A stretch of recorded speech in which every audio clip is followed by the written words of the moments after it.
New York City Councilwoman Vickie Paladino joins us now, along with former prosecutor Doug Burns. Good to have you both here. Vickie, you know, the big claim here is that the system is rigged against black men. This is Manhattan. You're not going to find a more left-wing jury pool maybe in the world, and they all agreed that Daniel Penny did nothing wrong here. This man is delusional. Yeah, there's a lot of delusion today. A lot of delusion. Yeah. But today's a day of victory, is a day of celebration.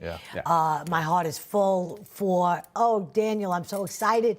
However, that man who's calling for death to white people and trying to make it about race, this had nothing to do with race. Ever, never, ever. It was about somebody doing the wrong thing, the right guy stepping up to the plate, having the guts to do the right thing. They're trying to make this into race. We live in a city that's run by a black mayor. If you look at his cabinet, it is mostly people of color. This is probably, I've lived here all my life. We are not a racist society. No, we've gone way too far the other way. That's correct. Exactly. But in 2020, when they raised their ugly heads with BLM and all of this, this is a product of that. They're trying to resurrect what was. People aren't buying it anymore.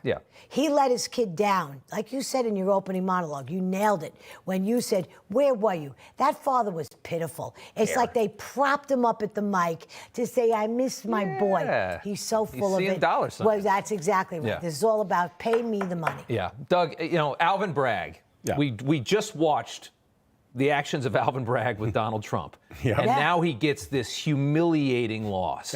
I mean, this guy needs to go. We have got to get him out of this city. And it doesn't take a lot of votes to get him out. Case should have been brought. Obviously, the Trump case, we're not going to repeat it. Out-of-time misdemeanor case never should have been brought. The theory of elevating it to a felony was laughable and absurd. Alan Dershowitz called it the weakest case he's seen in 60 years of teaching and practicing law. So I'll jump in with my 39 years, same thing, weakest case I've ever seen. This particular case was a disgrace because if the defendant had been a decorated African-American Marine, Rob, and the Caucasian victim had 40 arrests, punched a woman in the face, as you explained, 67-year-old woman, and had all kinds of drugs in his system, they never would have brought the case. And last point, real quick, the judge and the DA tried to fool this jury into a compromise, and boy, they saw right through it, which is fantastic. That was really amazing. I mean, they tried to move it to that second. And you said that was very bizarre, right? That's never happened. Never you move to the second charge. You never see that because the point is you either take it to a verdict or you declare it deadlocked. Isn't that amazing? Vickie, take a listen to this one. Jordan came on that subway car. The first thing he asked for was food, and he was killed. And the person who killed him was not held responsible. We cannot allow this to keep happening. All he wanted was food, Vickie. I mean, you listen to the people that were on the train, and most of them were people of color, and they said, Daniel Penny saved our lives. Like, what planet are these people on? That's what I'm saying. These are alternate universes that we're existing in right now. But yet it's becoming more and more evident to all of New Yorkers that these people really have no clue. They are talking just as they are right now. Look, the system failed Jordan Neely. There is no question about it. And if Jordan Neely's parents cared, if anybody gave a damn about Jordan Neely, they would have got him the help he needed from when he first started this. The system's failed. He had, poor Daniel Penny was placed in the situation that he was placed in. It's over now. It's done.